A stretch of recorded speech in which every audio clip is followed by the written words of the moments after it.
सबको नमस्कार। दिल्ली के अंदर अब धीरे धीरे कोरोना की स्थिति बेहतर होती जा रही है।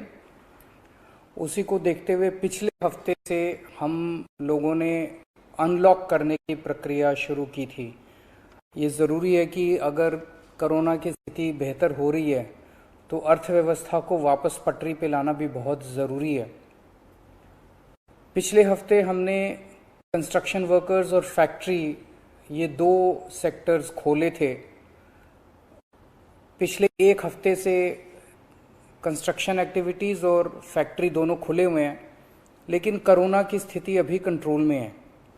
पिछले 24 घंटे में लगभग 400 के करीब केस आए हैं। 500 से भी कम हो गए अब केसेस। 400 के करीब केसेस आए हैं और 0.5% के करीब पॉजिटिविटी बची है, संक्रमण दर बची है। तो स्थिति काफ़ी कंट्रोल में है और भगवान करे ऐसे ही कंट्रोल में रहे।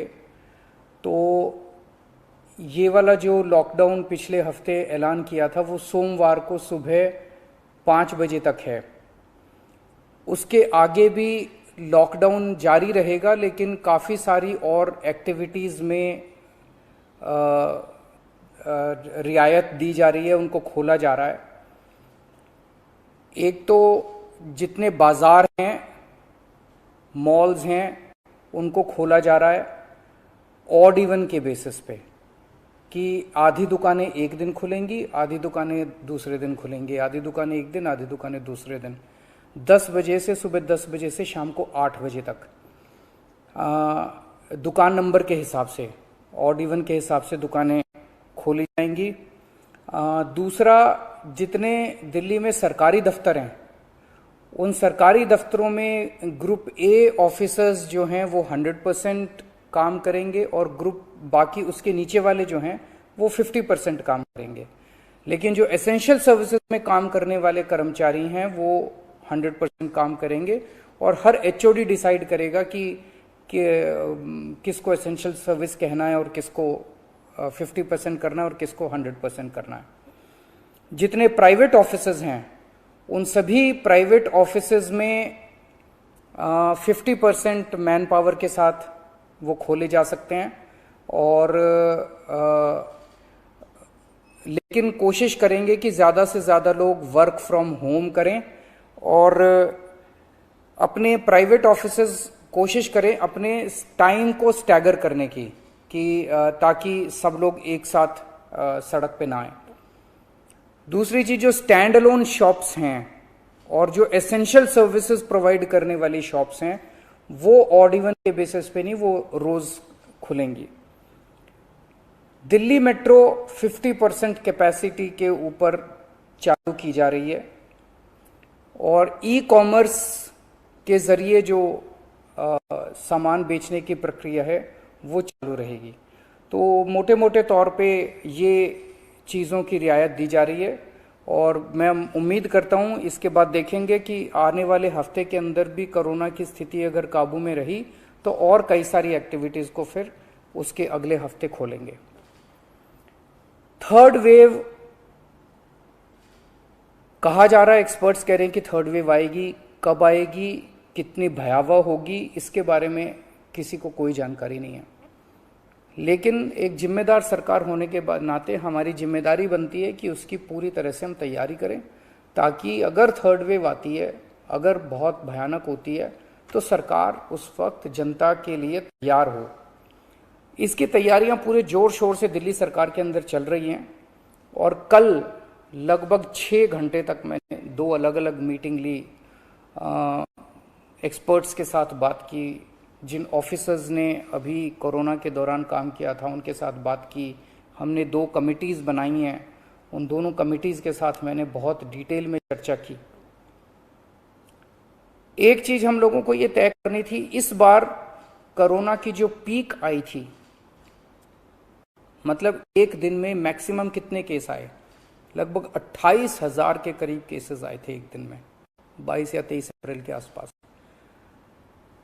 अगली पीक कितनी हो सकती है, तो ये तय किया गया कि अगली पीक 37,000, एक्सपर्ट्स के साथ बात करके, ऑफिसर्स के साथ बात करके, सबके साथ बात करके, कि 37,000 पीक मान के इसकी तैयारी शुरू की जाए।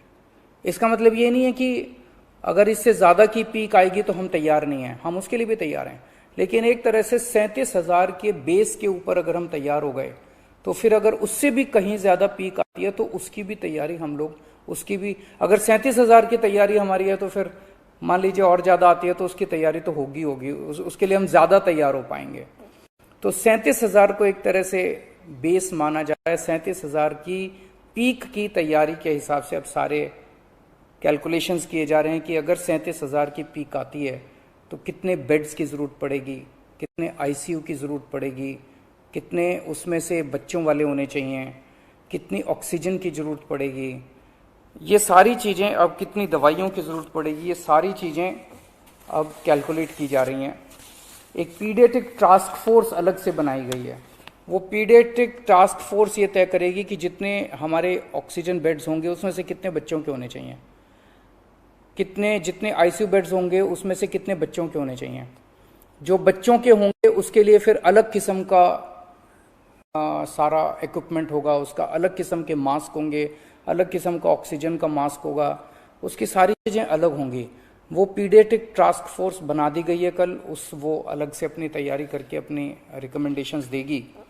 इस बार ऑक्सीजन की बड़ी कमी हुई थी और ऑक्सीजन की कमी की वजह से हम लोगों ने देखा कि कई बार ऐसे हुआ था जब ऑक्सीजन बेड्स नहीं मिले थे, ऑक्सीजन के लिए काफ़ी संघर्ष करना पड़ा था।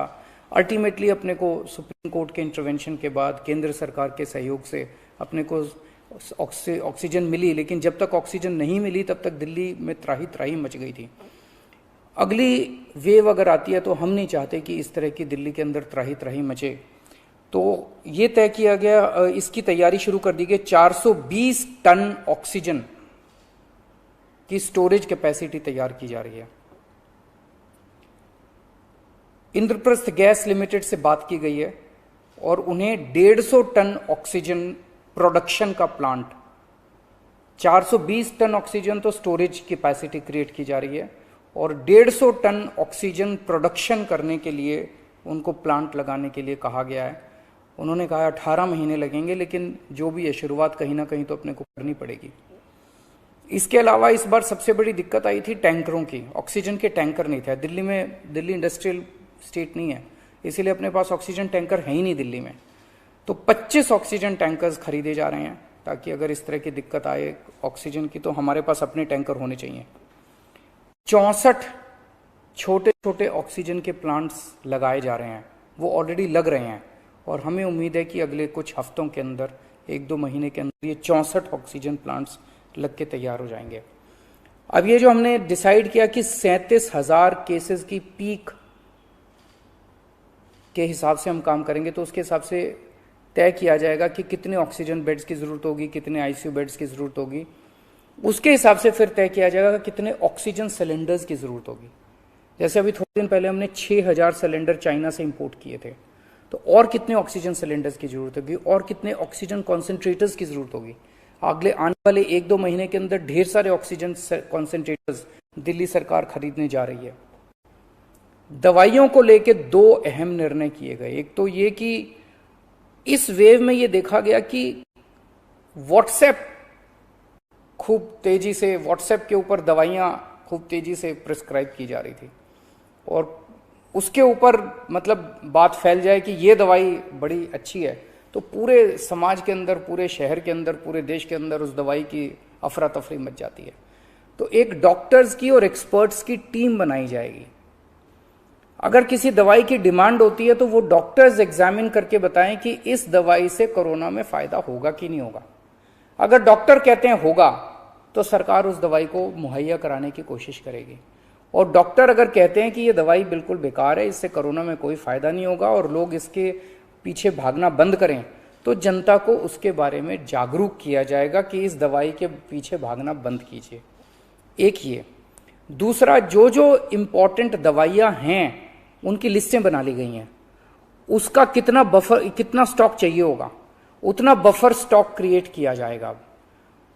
एक्सपायरी डेट्स किस दवाई की कितनी है, एक्सपायरी डेट्स को ध्यान में रखते हुए उन सभी दवाइयों का बफर स्टॉक क्रिएट किया जा रहा है ताकि अगर जरूर, और प्राइवेट अस्पतालों के भी आदेश दिए जा रहे हैं कि वो भी अपने बफर स्टॉक्स इस तरह से तैयार रखें ताकि अगर महामारी आती है तो हम उसके लिए तैयार रहें। इसके अलावा 2 जीनोम सीक्वेंसिंग लैब्स बनाई जा रही हैं एलएनजेपी हॉस्पिटल में और आईएलबीएस में, ताकि हमें भी पता रहे कि दिल्ली के अंदर जो भी वेरिएंट आ रहा है वो वेरिएंट कौन सा वेरिएंट है, पुराने वाला है या कोई नया वेरिएंट आ गया है, और हमें इस बारे में क्या एहतियात बरतने की ज़रूरत है, हम एक्सपर्ट से पूछ सकते हैं। तो ये बहुत सारी चीज़ें कल चर्चा हुई, ये कुछ चीज़ें मैंने आपको बताई हैं और आपको यही आश्वासन देना चाहता हूँ कि आपकी सरकार पूरी तरह से 24 घंटे लगी हुई है इसमें। मैं उम्मीद करता हूँ कि अब कोई तीसरी वेव नहीं आनी चाहिए, उसके पहले हम कोशिश करेंगे अपने लोगों को वैक्सीनेट कर दें, लेकिन अगर तीसरी वेव आती है तो लोगों को तकलीफ नहीं होनी चाहिए, इसके बारे में हम पूरी कोशिश करेंगे। नमस्कार।